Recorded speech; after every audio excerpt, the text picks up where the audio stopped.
Sidang kasus kematian Brigadir J hari pertama telah digelar pada Senin 17 Oktober lalu. Tersangka Ferdy Sambo beserta Putri Chandrawati, Kuat Ma'ruf, dan Ricky Rizal telah menjalani sidang di PN Jakarta Selatan. Dalam persidangan tersebut, publik segera menaruh perhatian pada 3 hakim pengadil yang akan menentukan nasib Ferdy Sambo. Apakah Hakim Wahyu Iman Santoso, Morgan Simanjuntak, dan Alimin Ribut Sujono cukup bernyali menjatuhkan vonis yang memberikan rasa keadilan bagi keluarga dan publik? Rekam jejak masa lalu majelis hakim tersebut bisa memberikan petunjuk seberapa berintegritas mereka menimbang dan memutuskan perkara pelik ini.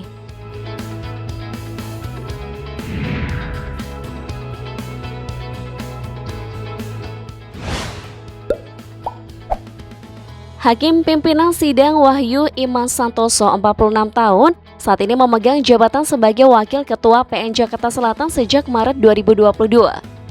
Hakim Wahyu lahir 17 Februari 1976 dan pernah mengenyam pendidikan hingga magister hukum. Wahyu Iman Santoso pertama kali diangkat sebagai CPNS pada 1999.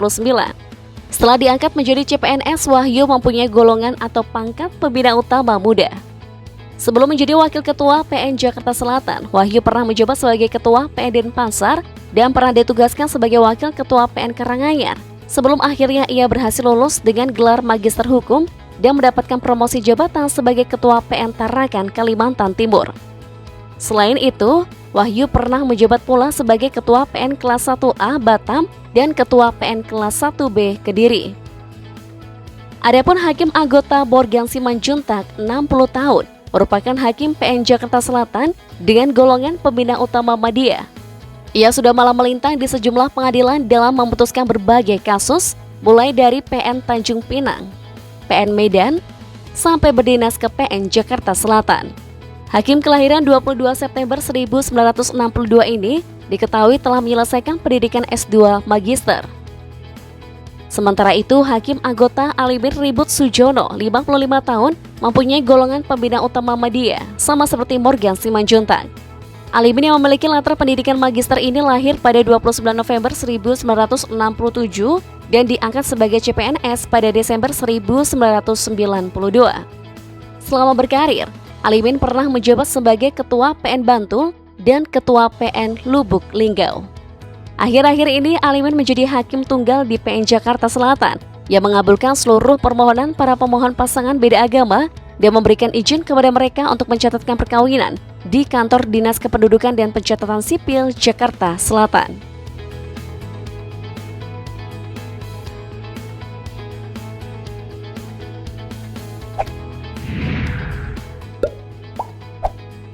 Ketua Majelis Hakim Wahyu pernah menangani sejumlah kasus.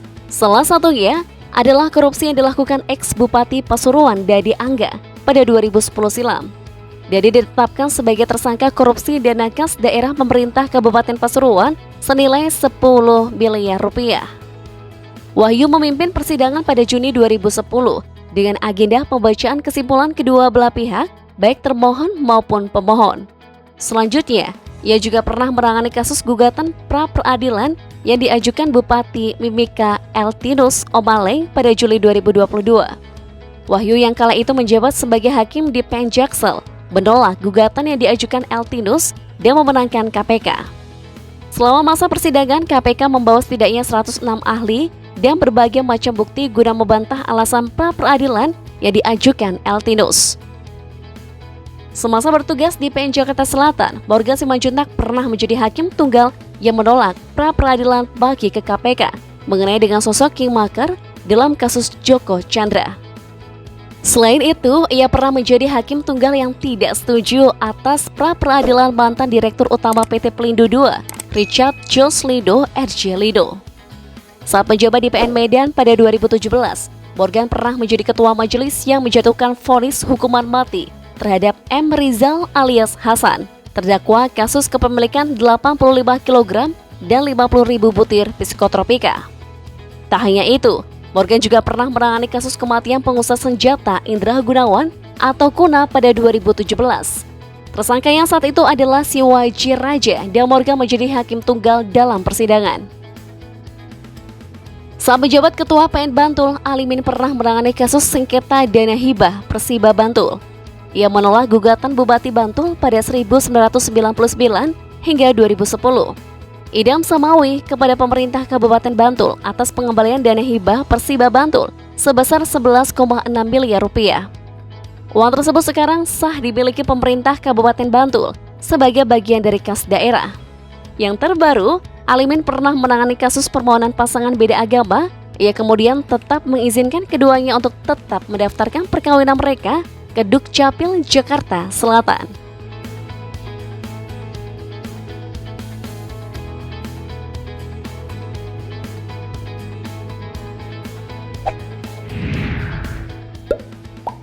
Wahyu Iman Santoso terakhir kali melaporkan harta kekayaannya pada KPK pada 24 Januari 2022 saat masih menjabat sebagai Ketua PN Denpasar.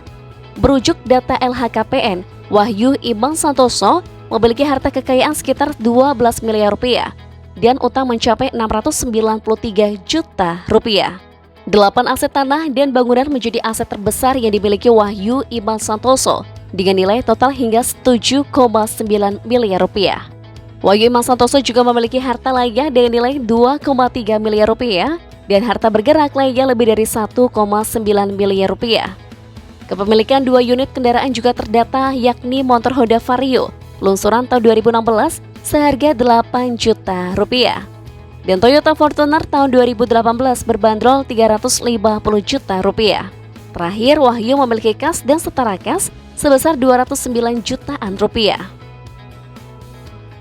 Sementara itu, Hakim Morgan Simanjuntak memiliki harta kekayaan lebih dari 3,9 miliar rupiah.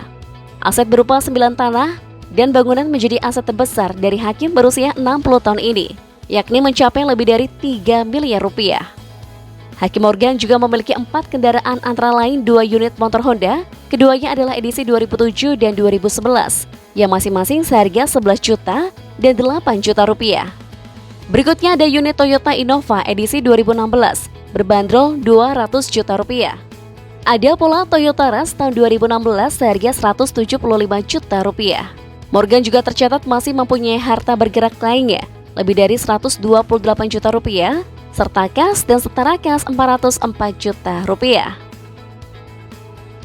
Mengutip dari elhkpn.kpk.go.id, Alimin Ribut Sujono memiliki harta kekayaan lebih dari 1,8 miliar rupiah.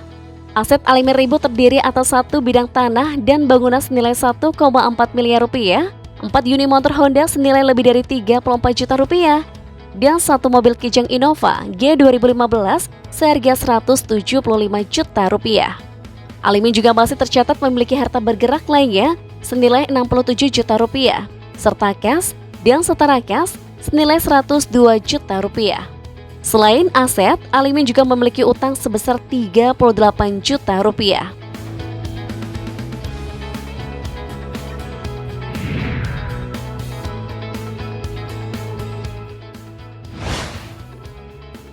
Dari sidang perdana 17 Oktober lalu, tim kuasa hukum Ferdy Sambo meminta hakim membatalkan dakwaan pada klien Ferdy Sambo karena tuntutannya dinilai kabur. Sementara itu, Ketua Majelis Hakim Wahyu Iman Santoso memutuskan menunda sidang Ferdy Sambo dan menjadwalkan sidang lanjutan pada 20 Oktober 2022. Agenda sidang kedua adalah mendengarkan tanggapan Jaksa Penuntut Umum JPU atas eksepsi atau nota keberatan yang telah dibacakan tim kuasa hukum Ferdy Sambo. Apakah sidang selanjutnya bakal makin seru? Dan permintaan pengacara Febri Diansyah dan kawan-kawan agar Sambo dibebaskan akan dikabulkan majelis hakim, guys?